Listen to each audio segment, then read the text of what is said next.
All right, let's jump into another deep dive. Today, we're looking at China GPT. Yeah, it's And it's got everyone buzzing, yeah, It, from like tech giants to all the way to everyday folks. us. Yeah. We've got this really fascinating stack of transcribed excerpts from a video discussion all about it. Yeah. Get this. China GPT can, like, hold conversations just like a real person. It's wild. It can code programs in seconds, like complex programs, Uh-huh. and even whip up creative content, like novels and poems. Yeah, it's really pushing the boundaries of how we interact with information Mm. and technology. It's pretty much forcing us to rethink, like, Um, the nature of creativity itself. right. It really does. It makes you think. Yeah. One of the speakers in our source material, they shared a story about how they asked China GPT to write a program. Uh-huh. They just explained what they needed, and boom, China GPT spits out the code like in 20 seconds, Wow. completely bug-free. That's impressive. The speaker said that it would have taken them at least like 10, 20 minutes to do it themselves. Oh, yeah. And they probably would have had to fix a few errors along the way. Right, right. So this really highlights the speed and accuracy AI is bringing. I mean, it's insane. And that raises questions about efficiency too. Yeah. Like, imagine architects using China GPT to generate designs in a snap. Wow. They could, they'd be freed up to focus on the more creative and conceptual aspects Yeah. of their work. It's incredible to think about how many fields could be impacted by this. Totally. But it's not just about coding. No. This thing can write different kinds of creative content. I even tried using it to write a poem the other day. Oh, really? It wasn't Shakespeare or anything, Uh-huh. but it did rhyme. That's something. And that's just scratching the surface, right? Yeah. China GPT can summarize like long articles into bullet points. It can even anticipate questions during academic defenses. Mhm. So you can see why everyone's kind of like excited and a little bit nervous. Right. Nervous, speaking of. Our sources actually say that China GPT triggered a code red at Google, Uh-huh. which is apparently their highest level alarm. Oh, wow. It's reserved for serious threats to their core business. So this is like a big deal. Yeah, what does that even look like, I wonder? Well, think about it this way. Okay.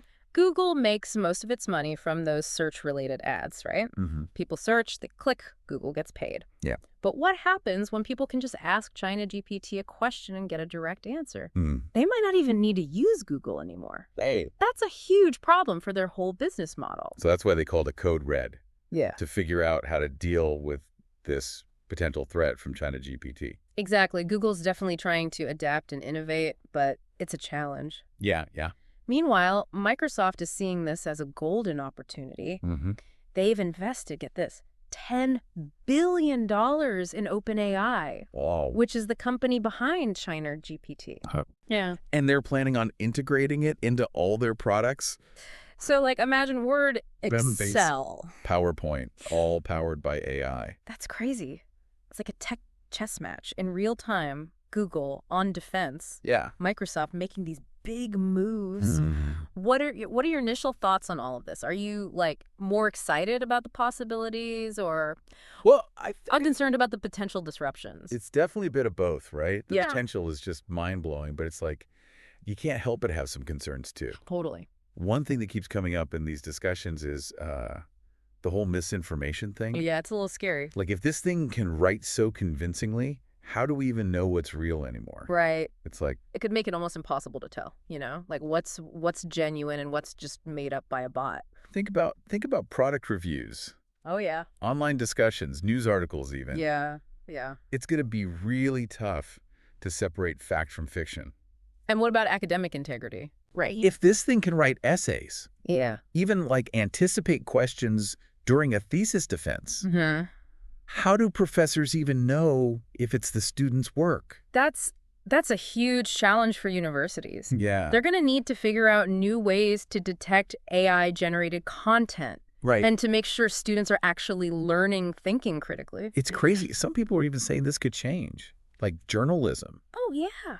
Imagine if news articles were generated by AI. It's an interesting thought. I mean, there are some potential benefits there, right? Yeah. Maybe AI could help us be more objective, Mm. unbiased, maybe reduce costs for news organizations. Right, so they could cover more stories. Exactly. But like, where does that leave the human journalists? That's the question, isn't it? Yeah, what safeguards are there to like make sure that accuracy and ethics are maintained? These are all important questions we need to be asking. Yeah. We're in uncharted territory here. We got to figure this out together. Okay, so we've talked about the amazing stuff, the potential problems, Right. but let's get into, like, the nuts and bolts. Yeah. How does it work? Well, it's all based on this thing called a neural network. Okay. Imagine, like, a vast network of nodes, Mm-hmm. kind of like a brain, right? Millions of neurons, each processing information, learning from patterns. So it's learning just like we do. In a way, yeah. But how does it learn to write a poem or code? It's so different from how we think. And that's what's so fascinating about it. Yeah. It's trained on massive amounts of data, books, articles, code, everything. Wow. It analyzes all that and learns to identify patterns, Mm-hmm. make connections. Then it generates new content that mimics human language and creativity. See, that part kind of freaks me out. Oh, yeah. Why? Even the people who made it don't fully understand how it works. It's true. It's like they know the data going in, they see what comes out, Right. but the in-between is like a mystery. Yeah, it's gotten so complex that even its creators can't fully grasp the decision-making. It's like it have a mind of its own. There's this story, someone asked about the population of Singapore, Okay. and it gave the wrong answer. Mm.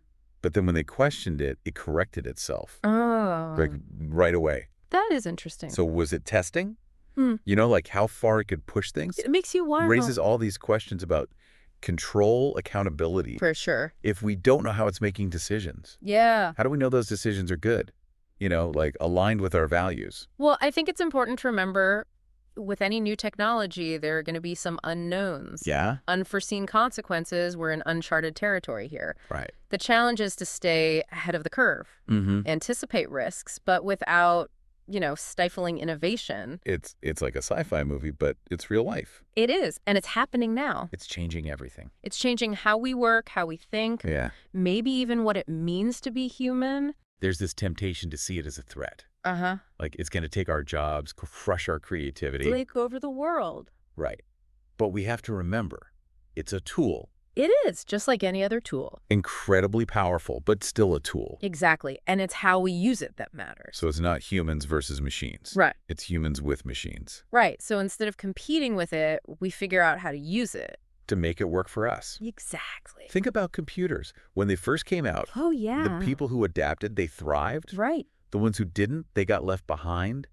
It's like we're at that same crossroads again. But bigger this time. Yeah, way bigger. The key is not to be replaced by it, but to learn how to harness it. To become the conductors of the orchestra. I like that analogy. And that brings us to, something our sources kept coming back to. Purpose. Mm-hmm. China GPT. For all its abilities. It doesn't have a purpose. Doesn't understand why it's doing things. Right? It can do the tasks, Yeah. but it's missing that sense of meaning, the motivation that we have as humans. That's right. It's like it's a super powerful engine, Okay. but we get to decide where it goes, what it builds. And that brings us back to you, our listener. Yeah, we've covered a lot today. We have. The incredible potential, the potential problems. Uh-huh. I know it could be a bit overwhelming to think about all this, It is a lot to take in. but it's important to engage with these questions. Absolutely. To think about how we want to shape the future. Right. Our future and AI's place in it. It feels like we're like right on the edge of something huge, Yeah. like bigger than the internet, It could be. bigger than the smartphone, maybe? I think so. It's a fundamental shift in how we interact with everything. With information, with Yeah. technology, with each other. Exactly. It's exciting and scary all at the same time. It is. It's like, what does this mean for us, for our jobs, our relationships, for humanity? That's the big question, isn't it?